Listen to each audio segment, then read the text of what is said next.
Hello, boils and ghouls. Welcome to episode 187 of Dads from the Crypt. My name is Jason. Today, I'm joined by You're So Cool, Jody. Yeah. Hi, good to be here. Right. As we firmly established, I'll just go ahead and read whatever you guys put as your Whatever we name. put. Yeah. I feel like I want to come up with something every week, and now that I've done it a few times, I feel like I'm kind of obligated to. But Right, the pressure's on. Yeah. All right, and then joining us is our good friend Alyssa. Hello. Hey, how are you? I'm good. It's Saturday. It's Saturday. I hear that. Miss, you soon to be graduate? Yeah, I graduate on May 10th with my master's in library sciences. Ooh. Amazing. You rock that Dewey Decimal System. Oh, God. The fact that what's sad is that I know the Dewey Decimal System now. Like 500s is sciences, just in case you were wondering. I would have to imagine you would for to be have a master's in it. And like I have to help kids find books all the time. Mhm. So then like I know like 567 is like fucking mammals. And I hate that I know that. Like there could be more useful information in here, but I've just got the Dewey Decimal System. I've just got song lyrics from the 90s. I forgot math because of those, so I get it. That too. Like I know every word to Mr. Brightside, but I do not remember like my social security number sometimes. I'll tell you, the only reason I know my social security number is because we had to type it in every time we logged into work at Arby's in the 90s. That feels safe. I know. The security at that Arby's. I know. No wonder my credit rating's so bad. We'll keep stealing it from the 90s. All right, Alyssa, what's going on over at Silver Screams? We have been taking a little bit of a break because I'm getting into it's been standardized testing and end of graduate school stuff. But we are doing a month of cat shifter movies. Okay. Just to take a little break from the werewolves. So we have got Cat People coming out soon. We're doing Curse of the Cat People next. Then we're going to do the Cat People remake. And then we're going to zag on them. And we're going to do Scooby-Doo on Zombie Island. Are you going to do does Island of Dr. Moreau fall into that? I would say so, but we're only going to do it for like a month. So 4 movies. But if we ever revisit it, I want to do that. And I want to do Sleepwalkers. Yes. Oh, yeah. There's not that many cat shifter movies. I think that's kind of the whole list. I had forgotten about it until the other day when I was talking to my daughter, but there's this great episode of Creep Show. It's their holiday special. And it's like Shapeshifters Anonymous, and there's like they all change into various animals. Oh, right. And then there's a big robot killer Santa Claus. It's freaking great. I love it. That sounds awesome. Yeah, that's a good one. All right. Well, tonight we are going to be reviewing the original Fright Night. Why are we doing that? Well, not only is the 40th anniversary of its release coming up in August, but also we're doing another collaboration with Fright Rags. They have some amazing Fright Night. It gets really confusing. Fright Rags has some amazing Fright Night t-shirts going on. So we want to make sure they check those out. But we're also doing a giveaway for a $15 digital gift card if you are a Patreon of Dads from the Crypt. All you need to do to enter is be a member of our Patreon. The higher level you're at, the more entries you get. So we got a $1, a $3, and a $5 level. So $1 gets you 1 entry, $3 gets you 3, and 5 gets you 5. What you get for being a Patreon? Well, we do early releases of our episodes. We do polls and questions and, all kinds of tomfoolery. It's fun. So it's very fun. Alyssa is a dutiful member. Thank you much. Yeah. And it's a great time. And if you want even more entries, you can leave us a review on Apple Podcasts, and you'll get 5 extra entries if you just send a screenshot of your review to dadsfromthecrypt@gmail.com. But before we move on from Fright Rags, I just want to hype them up for a minute because I think, yesterday they added a new thing to their catalog, and it's these diner mugs. You know, like if you go to a diner and it's that heavy, like kind of roundish shaped mug, but they've got them for the not like this one, much nicer. No, like those, super solid ones that you would have like at an IHOP or a Waffle House in the middle of the night, those kind. Eat somebody to death with. Yeah, exactly. Mugs. But they've got one for the Double R Diner from Twin Peaks. They've got one for the Crystal Lake Diner from the Crave Inn Pizza place from one of the Nightmare on Elm Street movies, and the Haddonfield Diner. So actual diners that are in the movies too. So it's not just like making stuff up. It's fun. Well, making stuff up about stuff that's made up. Yeah, exactly. Real fake diners in this. Right. Yeah. I mean, there's always so much going on at Fright Rags, and they do like these random drops. They did a fun one for whatchamacallit, for Alien Day. Happy Alien Day, everyone that celebrates. That's the day of our recording. So yeah, they just have so much great stuff. Go check them out. Yep. And I have a problem with mugs, so they just immediately jump out to me. Every time I mention mugs, my wife is like, "Yeah, you have plenty. You have plenty." I have so many fucking mugs. And like the saddest thing ever happened, I moved recently and I can't find my Exorcist mug anywhere. Oh no. I know. I'm so sad. When you've got a favorite, it's so hard.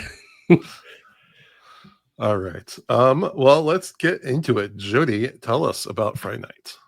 All right. Fright Night. This is a movie, one of the very few horror movies that I have actually watched with my wife. We were dating at the time. I watched it in college on Sci-Fi Channel, I think. It was just one of those things that randomly was on. And so without spoiling it, I've loved this movie since then. So, all right, we have 17-year-old Charlie Brewster. He is our everyman character. He is a fan of the late night horror show Fright Night, hosted by Peter Vincent, whose name is a mix of Peter Cushing and Vincent Price. All kinds of little nods to classic horror and stuff in here.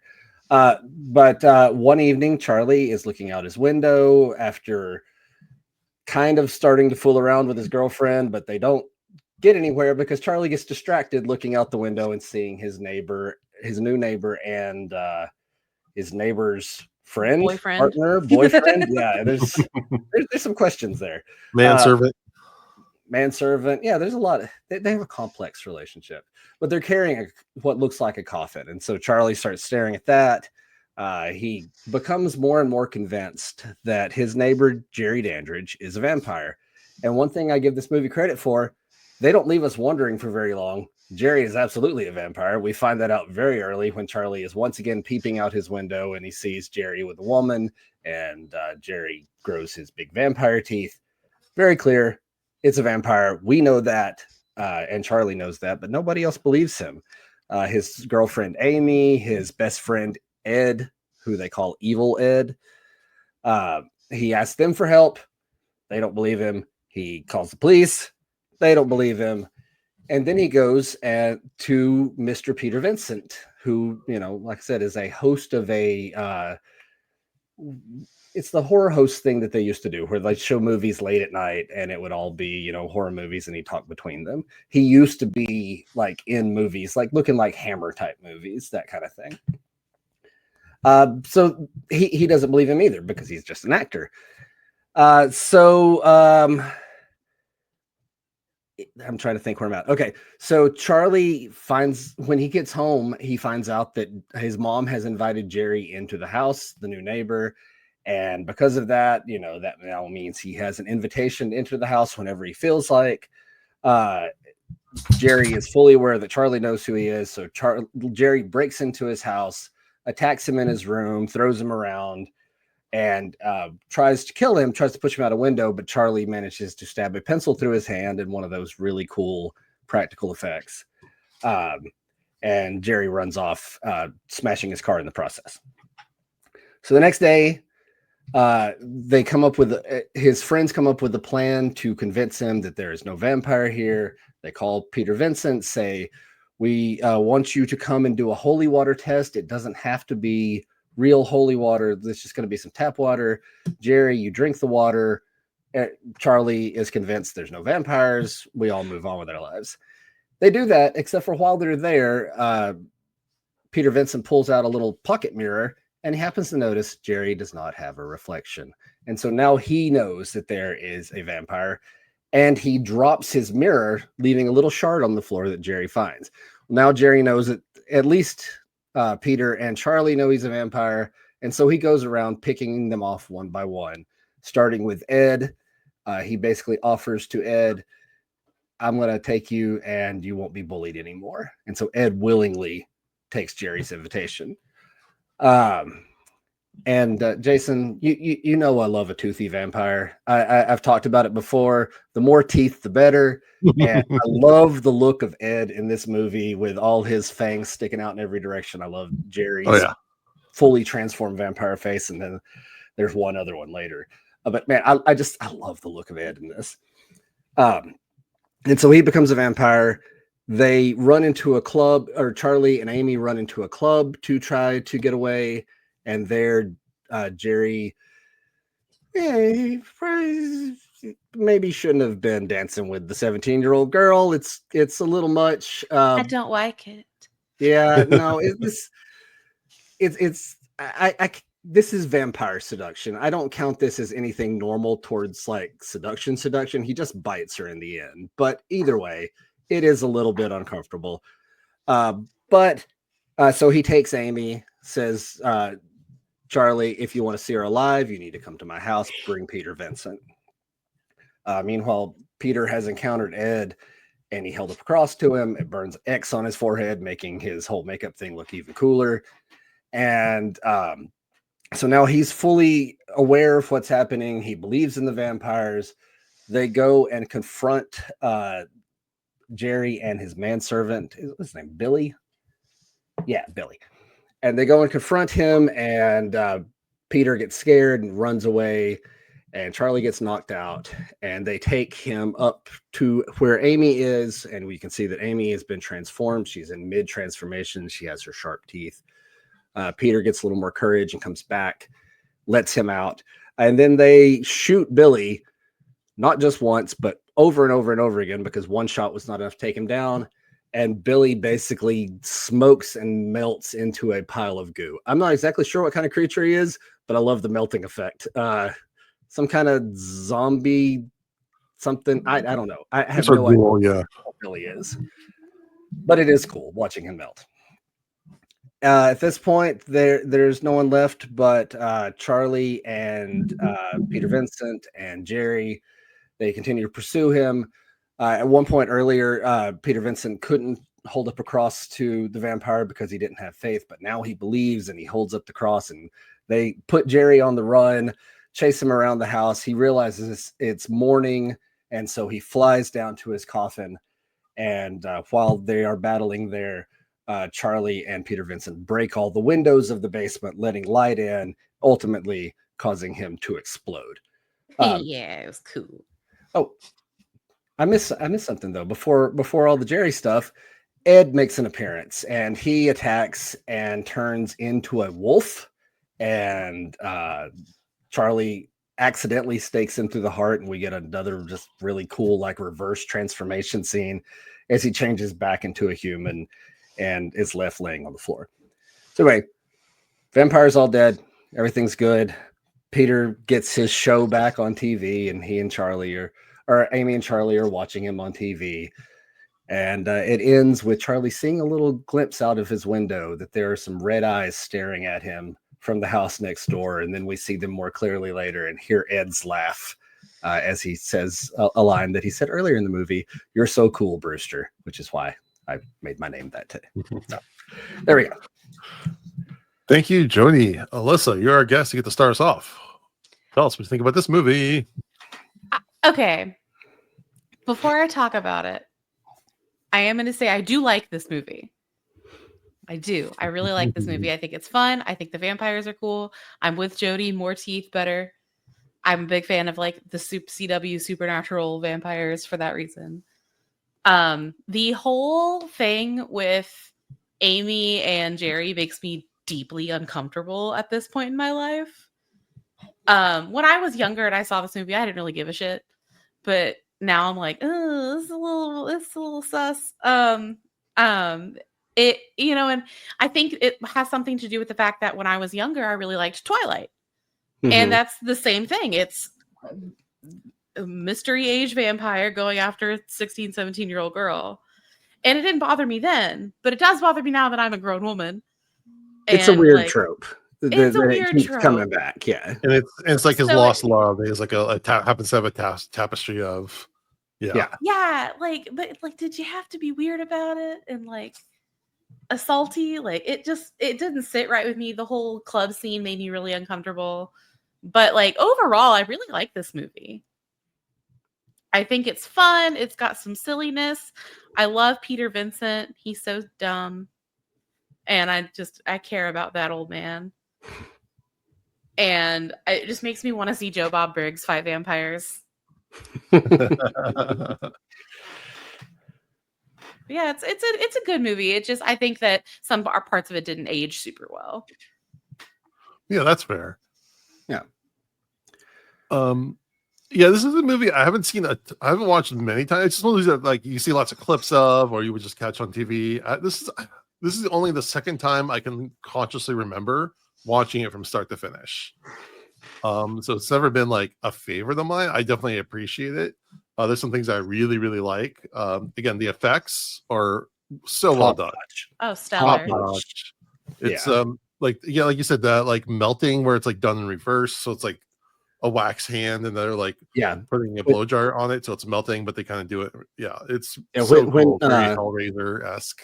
When Ed turns from a wolf back into a man, and it goes through all these different changes, and like you said, it's like the reversed hand melting, and it's like 5 different stages of him like getting less and less wolfy each time too, and it's every one of them looks really cool. I like that. That scene was so long. I was like, well, that's them just kind of flexing. It's a money shot. Like that's the good stuff right there. Again, so Jerry is played by Chris Sarandon of Princess Bride, Child's Play, Nightmare Before Christmas. Like he's so good in this. He's just so perfect in this. I'm the biggest idiot on the fucking planet. I spent that entire movie not realizing that was the guy from Princess Bride. Until you said that, and then it the dots connected. Husband of Susan Sarandon. I mean, what a power couple. I know. Well, I just love when like this really like classic trained, very charismatic, very gravitas type of actor. The words like other people might call it slumming it, but he treats this like Shakespeare. He's like all in. He's like taking bites of apples like a like a total jackass. Just like when he's like knows he's like messing with Charlie. It's so funny. Yeah. He just owns it, and I love it. And then he's like, "Welcome to Fright Night for real." Like, that's such a great line. Well, I love it because he takes it so seriously. I've done some reading about it. Like the apple thing is, he was like, "Oh, I heard that fruit bats eat a lot of apple or a lot of fruit, and so I'm going to eat fruit constantly." Because he's just the kind of guy who puts that kind of thought into like a vampire character that he's playing in a cheap movie. Exactly, and that I think that's what you can tell the difference. Someone who's just collecting a paycheck for doing a horror movie versus someone's like, "No, I'm into this, and I'm gonna put my all into it," and it just comes through. He just and I just kind of love a vampire named Jerry. Like, it just makes me giggle every time I kind of think about it. The actor who plays Ed, I have the name down here, Stephen Jeffries. He's that kind of shithead friend that we all kind of have that we're like, we don't really enjoy him, but like he's just kind of there. And I just like I know many of those type of guys when I was that age. And I was probably that kind of friend to someone else, but it's just very relatable, very fun, very charismatic. But one of my biggest complaints is the guy who plays Charlie Brewster, William Ragsdale. He's kind of a wet towel. Yeah, he's the blandest of all the characters. Yeah, exactly. Bland. Yeah. Very milk toast boy. Like he's the guy. He's just kind of the star. So and the movie's supposed to be kind of revolving around him. So I think if you would have cast that a little better, the movie would have really soared a little bit more. And again, this is definitely like an age thing, but like it's not. It's trying to be a horror comedy, but I don't find it particularly funny. It's fun, but it's not like haha laughing out loud kind of funny.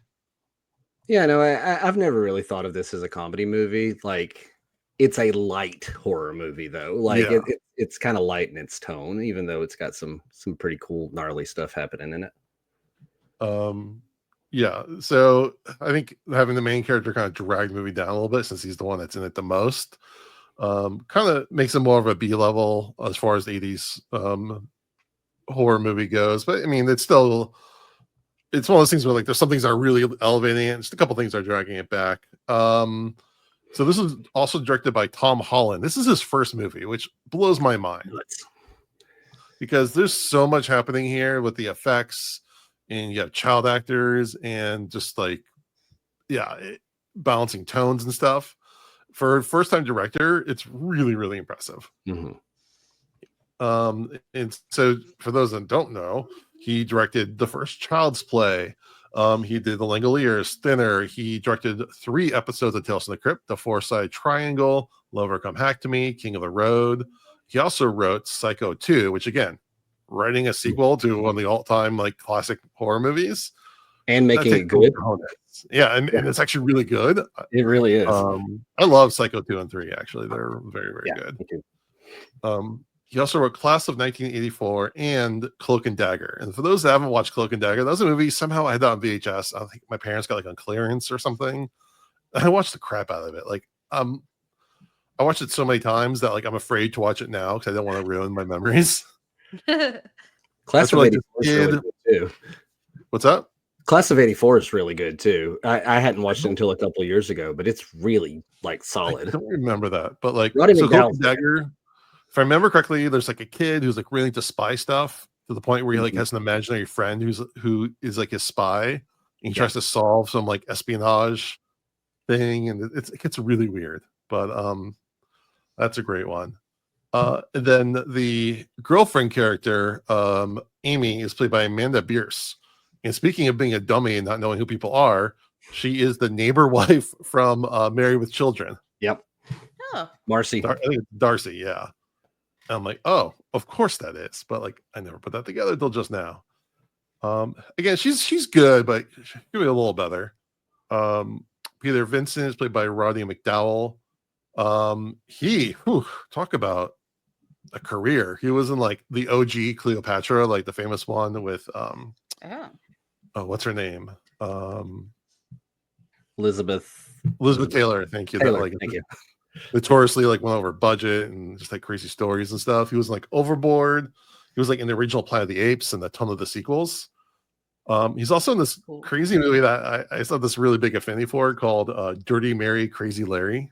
Jody, have you seen this? I've heard of that, but I've never watched heard of that. It's like late or mid kind of 70s kind of crime heist. It's with oh god, the guy from Easy Rider, not Dennis Hopper, the other guy.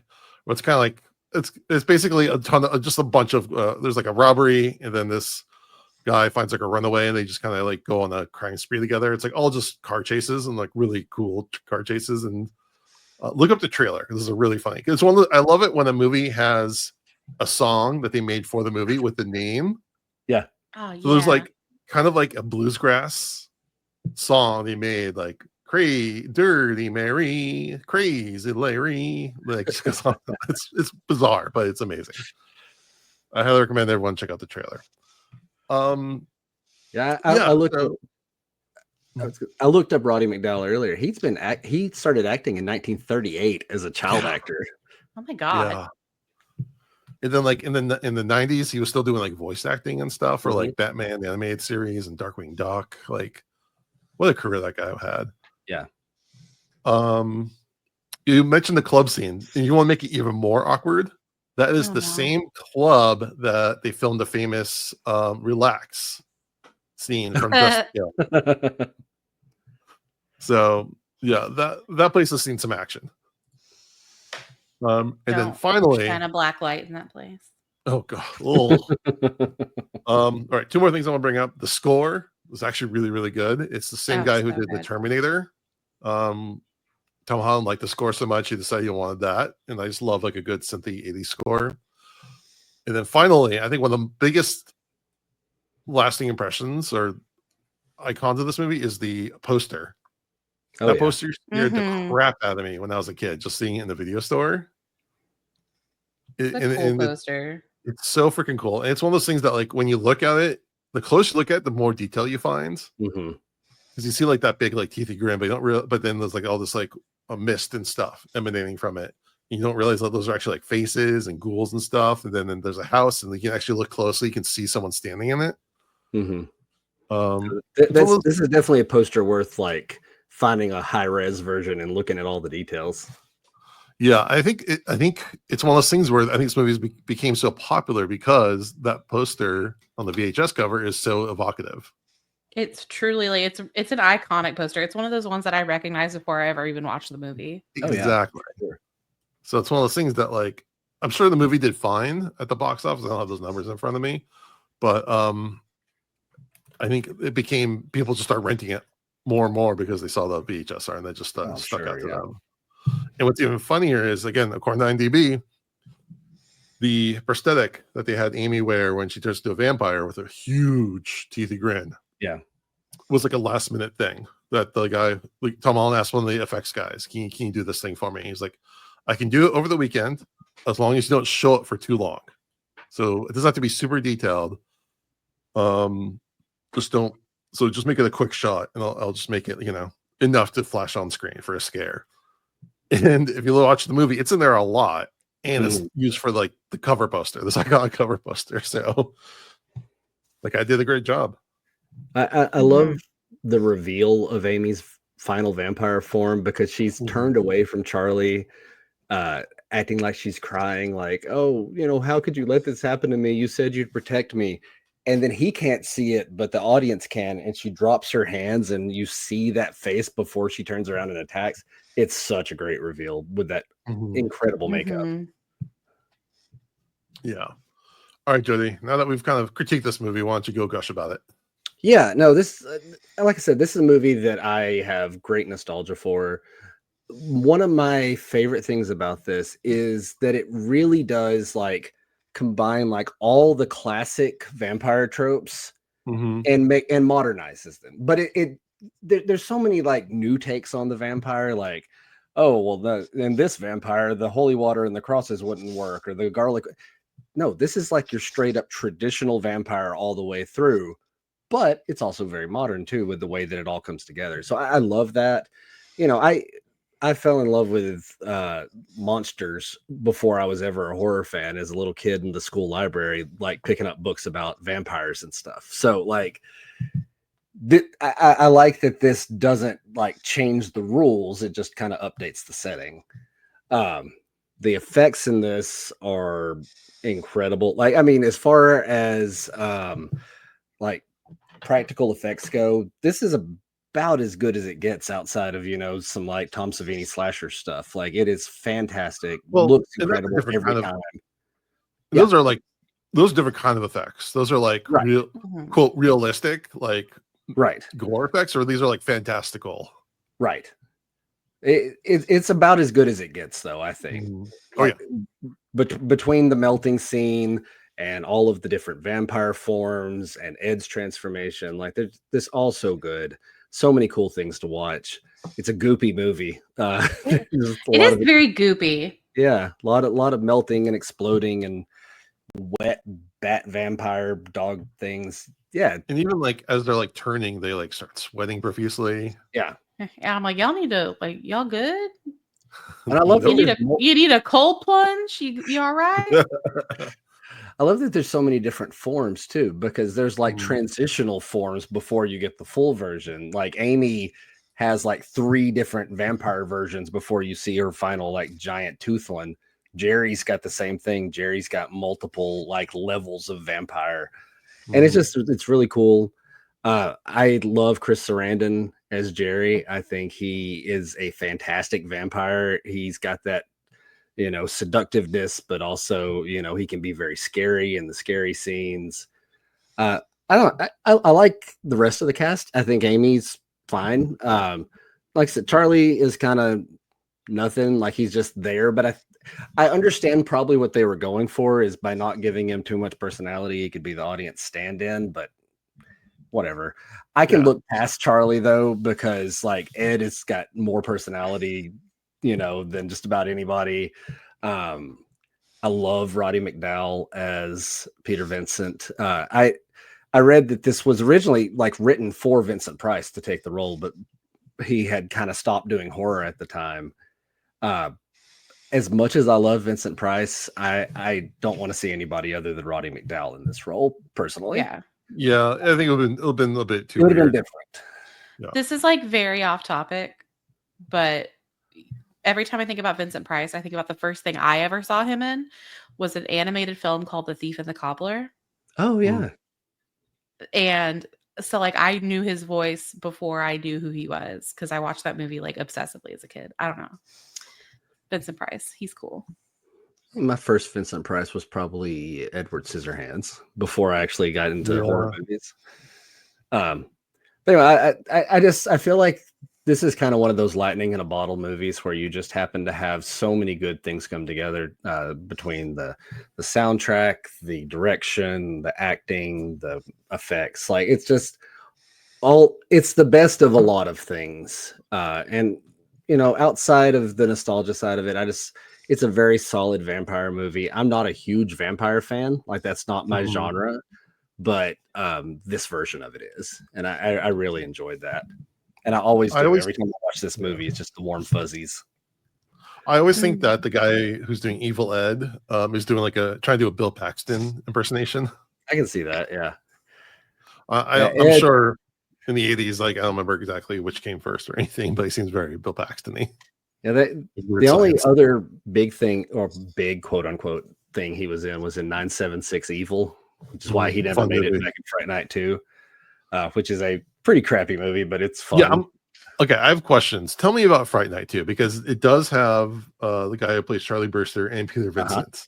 Yes. Okay. So both of them come back. There's a new girlfriend. I don't know. I guess it's a high school romance. Surely they just broke up. Well, they went through a really tough time. Maybe they just couldn't survive it. There's a strain on your relationship. So he's got a new girlfriend, and there is a female vampire who is like the hot, vampire that gets everyone's attention. And she has her own little like pack of vampires that follow her, and they're all like the most 80s characters ever created.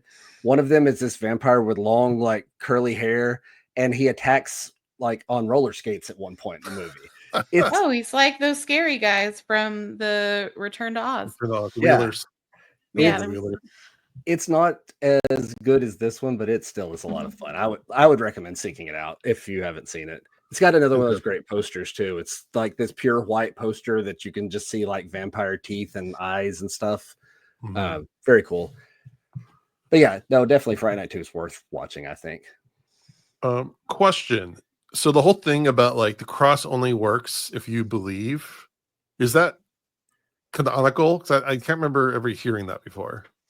I've heard it in a few movies. Yeah, I'm not sure if it started here or if it's not ubiquitous, but yeah. And I don't know what they have to believe either.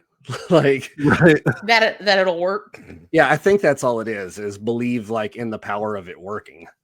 Right. Which I'm kind of okay with. That kind of makes sense, because obviously, because in the beginning Peter Vincent's just putting on a show for Charlie.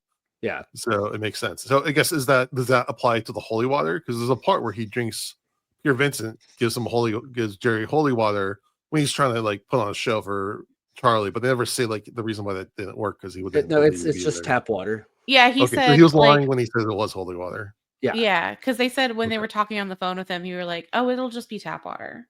Yeah, because Jerry convinced them that they couldn't bring crosses in or use real holy water because he was a born again Christian and that was sacrilegious. And so that was his excuse to let's just fake it. So I thought it was a pretty good excuse to make it work. Then I guess the reason why the pencil through the hand was because I guess there was like silver. Because I thought that only works though if it's through the heart. Again, I think it just hurt him. Yeah. I don't think Jerry's used to being hurt. And then me and my wife, for some reason, have had this like ongoing conversation. I think we just came up with this one night about like what constitutes an invitation.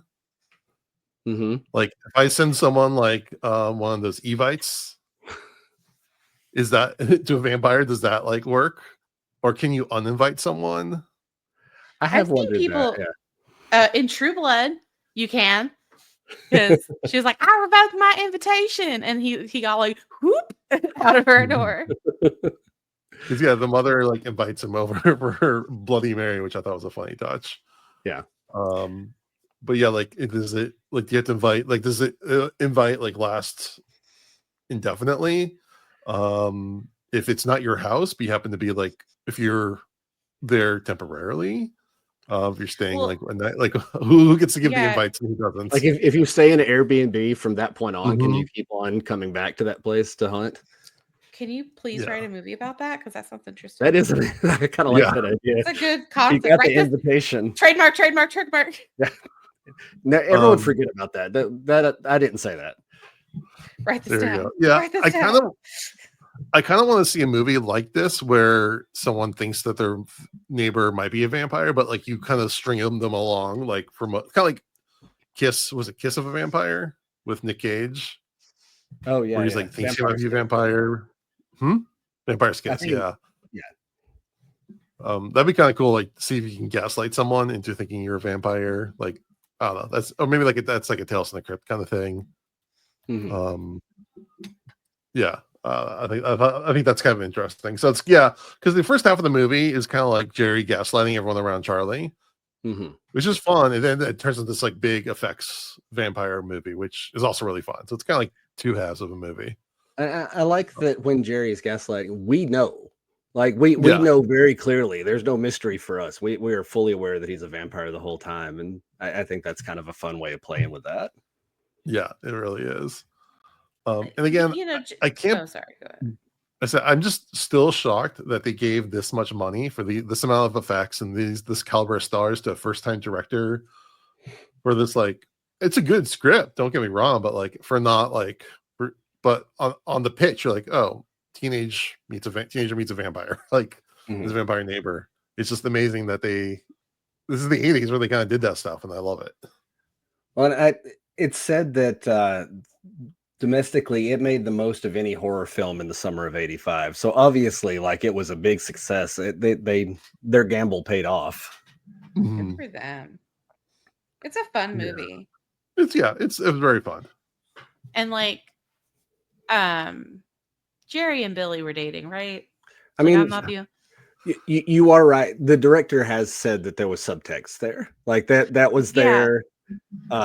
Especially the scene where he was like healing his hand or dripping his hand in the bucket, and he was like kneeling on the ground in front of him. I was like, that was intentional too. There's I picked up on that. There's a great documentary called "You're So Cool, Brewster" that came out a few years ago. It's longer than the actual movie. I think it's like 3.5 hours long, but it's fantastic. It goes into all the effects. It goes into the writing. It's a great documentary. Any making of documentary that's longer than the movie, I'm like, chef's kiss. Yes. Oh, I have The Exorcist on Blu-ray, and it's got like 3 little short documentaries on it about the making of the movie. And sometimes I just watch them. I've seen them like 3 times, and I'm like, this is so neat. Like the Alien quadrilogy Blu-rays of all these like really long documentaries. Yeah. I'm a sucker for that. It's one of those things like before I was married, before I had kids, as a bachelor, I would just put those on, like, and that'd be my night. Yeah, just like doing stuff and having that on. It's definitely worth seeking out. You're So Cool, Brewster, though. If you like Fright Night at all, like, it will make you appreciate it even more with all the work that went into it. Like, it was obviously a labor of love for the ones who made it. That's awesome. All right. All right. We ready to do our ranking? Yeah. All right. So we do 0 to 5, 5 being the best, 0 being the worst. Alyssa, you're a guest. What do you give this movie? Am I allowed to do half stars? Yes, you can do half stars. Okay, I would say like 3.5. It loses a star because of the uncomfortable scenes with Jerry and Amy, but I'm somewhere between a 3 and a 3.5. Like, it's a good movie and I enjoy it. It is not my favorite movie. All right, Jody. This is another one of those that I can't like judge objectively in any way. It's a 5-star movie for me. It makes me happy every time I watch it. Sure. Yeah, it's definitely like in the 80s pantheon. Yes. That like it's just you just can't do that. I remember seeing the remake. I can't remember. Yeah, I've never seen the remake. I hear a lot of people say it's good. It's silly. It's just as silly. But like, it's got a great cast. I love Anton Yelchin. Yeah, Colin Farrell. right? I've only seen it, and I've only seen it once, and it was I double featured both of them. Okay, yeah, I remember. Yeah, when they came out, I think I rented both of them too. That might have been the first time I saw the original, like in its entirety. Like I said, I've never seen it. I just know that it's got like the Roddy McDowall character is like a Chris Angel type, like magician. It's David Tennant though. Yeah, so, like, it's awesome. Yeah, I'm going with the 4. I'm very on track with Alyssa. I'm giving a little bit more just for the iconicness of it, and how good the effects are, how iconic the poster is. It just bums up a little bit, but it definitely has some flaws and it's definitely hasn't aged terribly at all, but it's definitely showing its teeth. Yeah, that scene it definitely felt uncomfortable watching that particular scene, but I kind of count that off as just one of the tropes that they're doing, because they really like the tropes in this movie. Like, it's intentional. Right. Mm-hmm. Okay, well, let's take a break and do a shout out. Hi, this is Tom Holland. I directed Fright Night, Child's Play. I wrote Psycho 2, and I directed 3 Tales of the Crypt, and one that I really love called Four-Sided Triangle with Patricia Arquette. And I urge you to watch Dads from the Crypt. Dads from the Crypt. He's so cute. Bless that man. Love it. Love it. He's so old and precious. All right. And for our song of the day, we have a very special guest.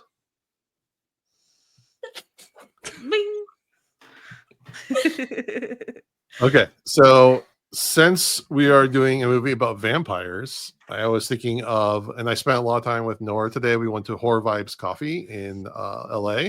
Great spot if you're in the area to check out. They have a very cool atmosphere and poster and like tapestry, like drawings and stuff everywhere. Very, very cool. Yes, very nice cafe. And I was thinking about you while we were talking about the movie. And what song did you choose? Well, you chose it. Well, I chose it, but I want you to talk about it. What song is it? Vampire by Olivia Rodrigo. I somehow guessed that. Yeah. And Olivia Rodrigo is your favorite artist? Yes. And I thought you would tell me a bit about why you like that song so much. Well, usually, I don't know. It's more like about necessarily like the way it is and the way it describes what it feels like to be broken up with, because her songs are like breakup songs. Mm-hmm. So it's just it's like a metaphor for breaking up with someone that you love and how hard it can be. Mm-hmm. And tell me about the vampire metaphor. What does that mean? So the movie is about a vampire and stuff, and the song is also about a vampire. But it's more of a metaphor for a person. Yes. Who is leeching off of someone else. Yeah, like that. Okay. Someone who's taking emotionally from someone else. Yes. Yeah. So I like that song. No, it's a solid song. I know, it's a very nice song. It's a very good song. All right. Well, thank you very much. Okay. One more thing. What? We're gonna go right into horror news because a very cool trailer dropped this week. Oh, we're excited. What trailer was it, Nora? Was it the one that I told you about? No, the one I showed you. I don't know. What? The Wednesday Addams trailer. Oh yes! Wednesday is getting season 2. Yes. Yes. The trailer for Wednesday season 2. Excited. First trailer, and it's they're doing one of those things where it's like a half, they're splitting the season to halves. Mm-hmm. But it's one comes out in August and one comes out in September, so it's not a huge gap between the two. But it's a really fun trailer. Anything on it? You want to add about that? No. All right, Jody.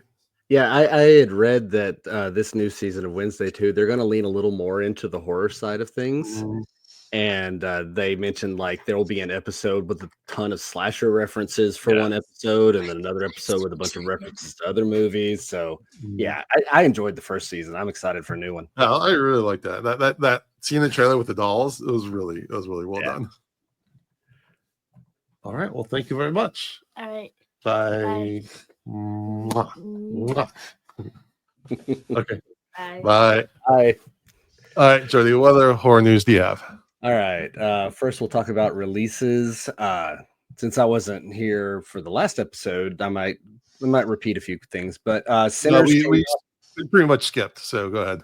Okay, there we go. Sinners came out in theaters and has been getting all kinds of good press. I haven't seen it yet, but everyone who has, I've heard from, say it's fantastic. So, I liked it a lot. I thought it was almost too ambitious for the time that they had. Okay. It was already a long movie. I could have done with like even more movie to like contain all the plot that they had. Fair enough. But I mean, it's not a bad thing to say I want more from a movie. Yeah. Other things that have come out in the last little bit. Ugly Stepsister is in theaters right now. That's one That we've movie's talked about supposed to before. be- That trailer makes me squirm just from the trailer. So yeah, And I've heard the movie is like goes really like goes more. If the trailer made you uncomfortable, the movie is a lot more of that. Mhm. You also got on Shudder Dead Mail, which is an 80s set movie about a post office, the dead letters department, and I think someone gets a plea for help message, and yeah, it looks cool. I've heard good things from it. Also, just recently we got Until Dawn is in theaters finally. And a bunch of movies came to VOD that were just in theaters. Ash is already out on VOD, and I feel like it just came to theaters like 2 weeks ago. I think that's a Shudder or like original. So I think that was always the plan to have it go. Like, Yeah, it was just a lot faster than I expected. right. Because at the same time, we also got Locked, which is the movie with Bill Skarsgård and Anthony Hopkins in a car together. That was just Oh in yeah, that theaters. looks dumb. I want to watch it. Yeah. And the horror comedy Hell of a Summer, which was directed by Finn Wolfhard and Billy Brick. I don't know how to say his name. But they wrote it and star in it. I watched it maybe 2 nights ago. It's a lot of fun. It's a camp slasher. It's very silly. It made me laugh a whole lot more than I expected it to. My little mini review, wish it was gorier, but I can live without it. Let's see. Until Dawn, I already mentioned. There's a lot of stuff. The Shrouds, which is a new movie for David Cronenberg, is in theaters right now. Free Waka, it's an Irish language folk horror movie that just dropped on Shudder. Very excited to check that one out too. And already out on VOD that was just recently in theaters, Freaky Tales, which I might watch tonight after we finish recording because I've heard nothing but good about that too. Yeah. That's the one with Pedro Pascal, produced by Too Short, set in Oakland and very Oakland based. Yeah, very excited to actually watch that one. Lots of stuff coming out. We got some teasers about some upcoming stuff. Spencer, how do you say this? Spencer Charnas, who is on our show, the lead singer of Ice Nine Kills, is teaming up with Greg Nicotero and Paul Sorter, who is part of the Broken Lizard collective, the ones who did Super Troopers, Club Dread, and all those movies. And they're making a movie called The Slashing of the Christ. And that's all I know about it, but that exists. That's funny. I just wanted to be like a gory musical. I have version of no Passion of idea what Christ. to expect from this. I just know the name. All of those it. 3 things, and I'm happy. A couple other trailers we got. We finally got a trailer for Weapons, and that's the new one from Zach Kreger, who made Barbarian. In the trailer, it's a very short trailer. It's a teaser. And it's just a bunch of kids like running out of their house at night. They also have a site that comes with it, Maybrook Missing. Apparently, all we know about this movie is that 17 teenagers at one time all leave their house at night and like run off into the woods. That's all I know. It's an interesting enough premise that I'm in. We also got a trailer for I Know What You Did Last Summer, and it looks pretty darn good. I'm excited about it. It exceeded my expectations. Yeah, I mean, again, in the shadow of Scream, I always thought that was like the lesser of the movies. Mm-hmm. Yeah, it was still fun. It's still there, and this just kind of like leans into that, and that's what I want. Don't be afraid of And I homage was movie. actually surprised because I always thought of it as kind of a tamer movie, but I don't Mhm. really think it is. I just, in my mind, it felt tamer. But the kill that they show in the trailer, pretty brutal. Yeah. So it might be a little more intense than what I was expecting. Another trailer that just came out is the trailer for Him, the new Mhm. movie from Jordan Peele. It's like a football horror. I don't Well, think and I produced by. made this mistake too because it's executive produced by Yeah. Jordan Peele. I don't know who the director is on that one, but it's a football based horror movie. Yeah, it's it's like what a would you guy goes to like a special training facility and Yeah. then culty weirdy stuff happens. Yeah. Body horror And movie. I'm not a I'm big here for it. sports guy, but I'm this movie looks great. We got a new trailer for the Toxic Avenger. That Mhm. we see even more of Toxie in this one. I'm very excited for this movie now. The more I see of it, the more I want to see of it. And one last trailer, the trailer for Predator Badlands, the new Yes. Dan Trachtenberg Predator movie. Woo! Awesome. Awesome. Different than any Predator that's ever come before it. The premise of the Predator itself. The premise, the idea of a good Predator being, well, I know like they've hinted at it, but this is all like set in space, like on another planet with a good Predator as our lead. Do you remember Predators? From like, I do remember Predators, but yeah, it's giving me. Or was it the Predator that had a good Predator too? I mean, it depends on how you define. Yeah, either way. I know but they played around with the idea. Well, it's more like I think it's the protagonist, the main character is the Predator, or like Right. at least it's like one of the. Yeah, I was really surprised because I think after Prey, we're just assuming okay, it's gonna be another Predator movie set in a different era on Earth. Yeah, and I think they knew because we also get the one for the animated anthology version of in different periods and stuff. So I was like really confused when I saw that. I'm like, well, what's Badlands going to be? Because they're already doing this as an anime. Is this just going to be another live action? But now we find out no, it's actually future. We see like an army of people with guns with like lasers and stuff. And it's actually confirmed. Sci-fi. Yeah, it's confirmed that it's a Wayland Yutani crossover. Because like, and then Dakota, I think it's Dakota Fanning is actually an android. Which again, I'm a little sick of like the whole like, okay, you have a character who we think is human, but then their eyes turn white. We find out they're an android. It's like the third one in like a year, but I guess it's thematically with Romulus a little bit. So it's interesting to build a universe around Wayland Yutani. I'm kind of into that as a way to like the unifying force between all these movies. Yeah. So and eventually we can do some sort of crossover kind of thing, but we don't have to go like full Alien versus Predator, but like it's just kind of like it just kind of unifies things. The trailer looks really cool. Yeah, I have no clue what's happening in most of it, but yeah, it definitely gives the vibe, and it was not what I was expecting, which is actually really neat. So I appreciate that. I know you're a big Alien fan and like sci-fi horror, that kind of stuff. So I mean, this is very much a sci-fi movie, and it looks great. I'm very excited for it. Yeah, especially after Prey, because I mean, we've got the same creative team just taking a big swing with this one. I think. Yeah, which like now it all. Again, we were all so confused by the plan to have 2 movies in 1 year and everything, and this just like okay, now we get it. Yeah. So they're giving us what we wanted with the animated stuff, and they're giving us something we didn't even know we wanted with this big budget movie. Yeah, and it is coming to theaters. I always wished I got to see Prey in theaters, so I'm glad that we're back on that track again. I wouldn't be surprised if they do like some double features. Yeah. Since Prey never got a theatrical release, I would just, it's so good. It was one of my favorite movies the year it came out. Yeah. As far as other news, we know for sure now they have actually released some information. The Crystal Lake series made by A24 is underway. They are making it right now. It is a prequel, and Linda Cardinelli is going to be playing Mrs. Voorhees, which I'm very happy with. Yes. I love Linda Cardellini. So do I. Yeah.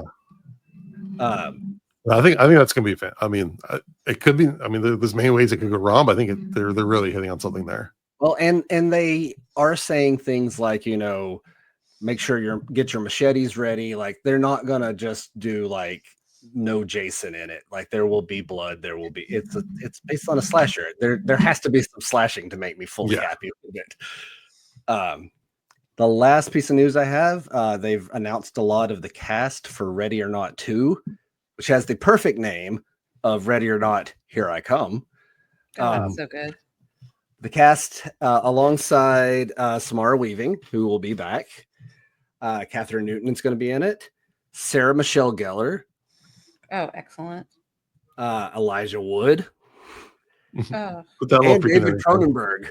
David Cronenberg, who I actually really like as an actor anytime he shows up. He's a lot of fun. I love Ready or Not. Radio Silence is back on board again. So yeah, more of that with that cast. I'm happy. I'm ready for it. Mm-hmm. No, I'm stoked for that one. Jody, are you intentionally leaving something out? Not intentionally. There's a piece of news I've been waiting. What's that? There's a piece of news I've been waiting 2 weeks for you to talk about. Well, I did have all my tabs pulled up yesterday, and something happened, and I lost my entire window, so I might have forgotten to open something back up. What do we have here? There's a remake, whatever, of Silent Night, Deadly Night. Yes. Oh, no, I forgot about this news that we got. I've been excited for the reboot of Silent Night, Deadly Night. But we have found out who our lead actor is, who our Billy is. And it's Rowan Cunningham. Is that his name? Campbell. What's Campbell, like the soup. Rowan Campbell. The reason why Jason's been excited to talk about this is he played the lead in Halloween Ends, a movie that I hated tremendously, mostly because of him. Oh, it's that guy. I fucking hate Corey. Oh, not Corey. Corey's going to be Billy, which is really upsetting to me in some ways. I was the rancid bitch of that episode. Yes. I'm so happy. We're getting him in the lead role. Okay, to be fair, I don't hate him. I hate the plot of Halloween Ends and his character in Halloween Ends because it's why the plot is so bad. I just hate David Gordon Green. Yeah, I feel like Halloween Ends is not his fault. I feel like it is very much David Gordon Green's fault. So I'm willing to forgive. I'm willing to give this a chance because I do love Silent Night, Deadly Night. It is one of my favorite movies. So, yeah. I think as far as pure casting, I think he fits. I do the too. role. I'm more like, why? We already rebooted it once and it wasn't good. Then, and I'm like, I don't remember who the production team behind it is, but it was something that made me actually pretty happy about it. Yeah, I need to look it back up again. I think maybe it's a Bloody Disgusting production, if I remember right. It's a Cineverse. Yeah. Okay. But it's more, I don't know. I'm not gonna like if they can find something interesting to do with it, I'm all for it. But it's just like that movie is like so good because it's of that time. It's like that time. It's like they just keep trying to recapture the magic of some of these things, and like okay, you got your shot, you tried it in the 2000s. I know that was like not a great time for those kind of movies, but like that was a super low budget one though. Silent Night, was it the name of the reboot? Yeah, it was 2012. Yeah, it's fine. Like it's not the worst Christmas horror slasher I've ever seen. It's okay. I'm for more Silent Night, Deadly Night.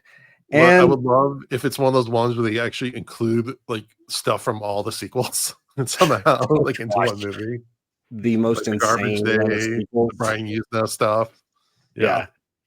I will say Rowan Campbell does have the face to be Billy because Billy's like the handsome slasher. So I he could pull that off. And he was in a role in The Monkey, and he was pretty funny in The Monkey. I liked him in that. Oh, yeah. Yeah. And so I don't fully hate his entire filmography. I just hate how it ends a lot. You just hate the character he plays in that movie. I really hate Corey, not Rowan. Corey. No, it's one of those things. As soon as I saw that, I'm like, I cannot wait for Jody to talk about it. And you did maybe I forgot to mention it because I just blocked it out. I had tried to push it out of my head, tainting my Silent Night, Deadly Night with Halloween Ends. All right. before we end, I thought it'd be a good time since vampires are just so ubiquitous. There's so many different combinations and variations of vampires. It's time to do a fuck, marry, kill vampire edition.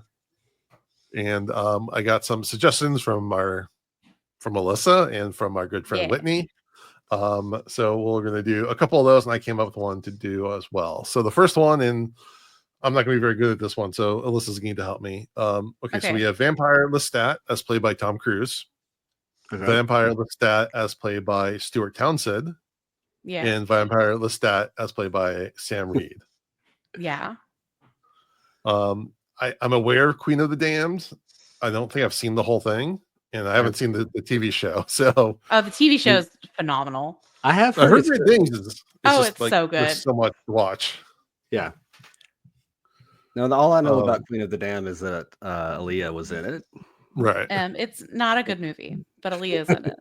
I think what's her name? Plug It Up. Do the episode Caitlin. on it. Caitlin. Yeah, Caitlin. Yeah. So that's the most I know about that movie. So, but Alyssa, tell us yours since you wrote it. Okay. I'd fuck Tom Cruise as Lestat because I just want to say I did. I'd marry Sam Reed's Lestat, even though he's terrifying. But that's because Sam Reed is a beautiful man. And then I'd probably get rid of Stuart Townsend's Lestat because that movie was kind of garbo. But I just remember it being like Korn did the soundtrack and stuff. Was very they did. Best use of "Change in the House of Flies" by the Deftones, I will say. It's a very good use of that song. Okay. The new metal era of horror is not one that I've watched a ton of movies from. I think I was in a protective mode against that when it happened, but I do kind of like going back and watching them now because they have a kind of charm to them. Oh, I was thinking about this earlier today because I really love Freddy versus Jason. I think probably because it's the first Jason and Freddy movie I saw in the theater. Yeah. It was kind of the last time we got Freddy on the screen. But yeah, I was thinking about it, but that soundtrack is just really over the top. I'm really excited because the TV show for Interview with the Vampire is going to be doing the Queen of the Damned storyline next season. Ooh. And I'm very interested in what the music is going to sound like. Right. I'm very interested. I'm so excited. It's going to be. Are they keeping it because in the book it's supposed to be 80s metal, right? Yeah, it's going to be modernized because the show takes place in 2025. Oh, okay. I thought they were still doing time period. No, it's super the past, because the past scenes were in the 20s and then the 70s and then 2025. Okay. So now it'd be trap music or I was gonna say Post Malone. No, I don't think it's gonna be rap. It's probably gonna be some kind of pop rock or indie alt. Something like that is what I'm thinking. We could have Aaliyah is a Taylor Swift stand-in. Oh God, Taylor Swift. Everyone's making a country album this year, so maybe it's going to be I think they should. Oh, I don't know if they've cast Akasha yet, but I really think that it'd be cool if they got SZA to play Akasha. Yeah. Okay. Yeah. Or Megan Thee Stallion. Oh, gosh, yes. But then that would be a universe in which Megan Thee Stallion didn't exist, and that makes me sad. Or what's her name? Doja Cat. I think Doja Cat should do some horror. Yeah, she should. I bet she would love it too. She seems like a fun person. Her music video with Christina Ricci was really good. I was gonna say, was that the one for Demons? Demons. Yeah. Video. Yeah. Yeah.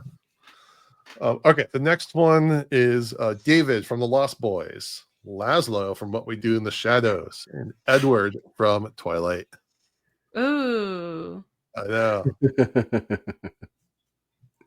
I'm gonna fuck David, marry Laszlo because he just seems like a fun partner, and kill Edward because he just looks too young.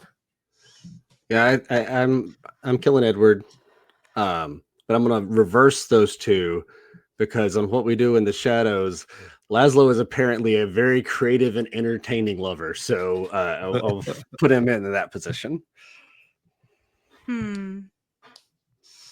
I think I'd probably fuck Edward Cullen because Okay, I'm you do really you. into Robert. I'm really into Robert Pattinson.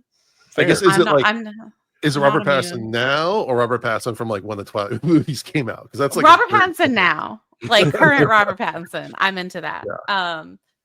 And then I'd probably marry Laszlo because he's hysterical, and it would be like an eternity of fun times. And then, what's it called? Kill David. Sorry, David. So sorry. Oh, poor David. Love you, David. The hair, the feathered hair. All right. One more from Whitney. Robert Eggers' Nosferatu. Christopher Lee's Dracula and Bela Lugosi Dracula. Oh my gosh. I'm going to I have to send you guys a TikTok later. It's just because that's all I can think of when I think about Nosferatu. all right. I'm going to kill Nosferatu. Yeah, same. He's got a great mustache, but the rest I'm of not a him, monster fucker. Yeah. Christopher Lee.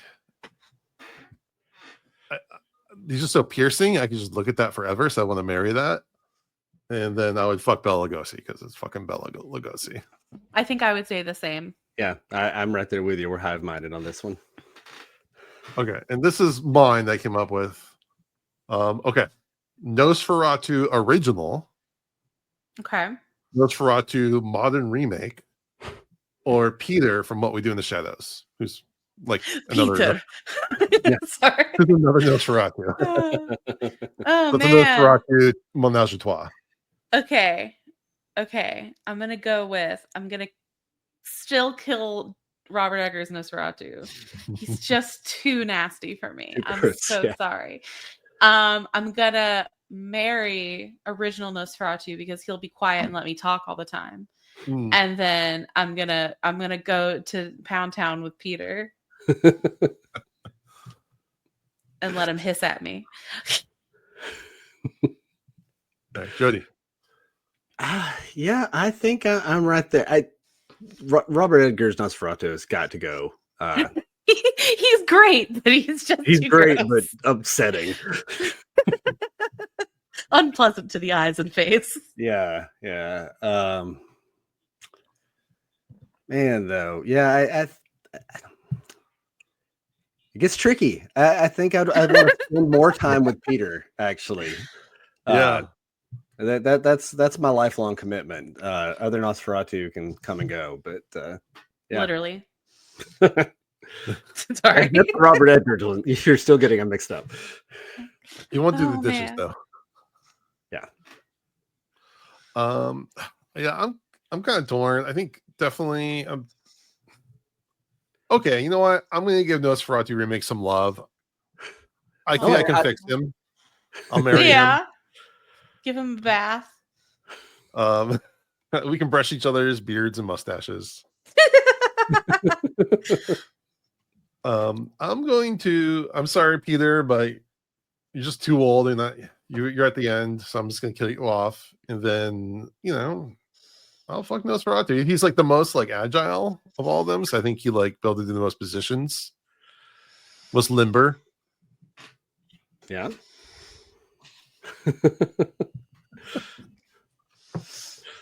Oh, brother. All right. Well, that wraps up another episode. Alyssa, thank you so much for joining us. Where can people follow you?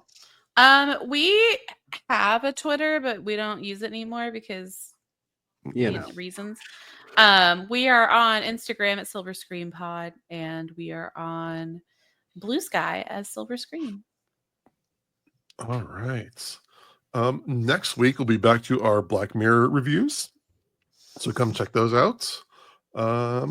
And we appreciate everyone for listening. We appreciate everyone if they would give us a rating review on iTunes, a rating and review. Rating on Spotify. Like and subscribe on YouTube, and hey, leave us a comment about who you'd fuck, marry, kill between any of the ones that we said. And follow us at Dads from the Crypt Talk on TikTok. And with that, I thank you for listening to Dads from the Crypt. Follow Dads from the Crypt on Facebook, Twitter, and Instagram, or I will follow you to the grave. No, seriously, you really should watch. But be careful what you ask for. You may get it.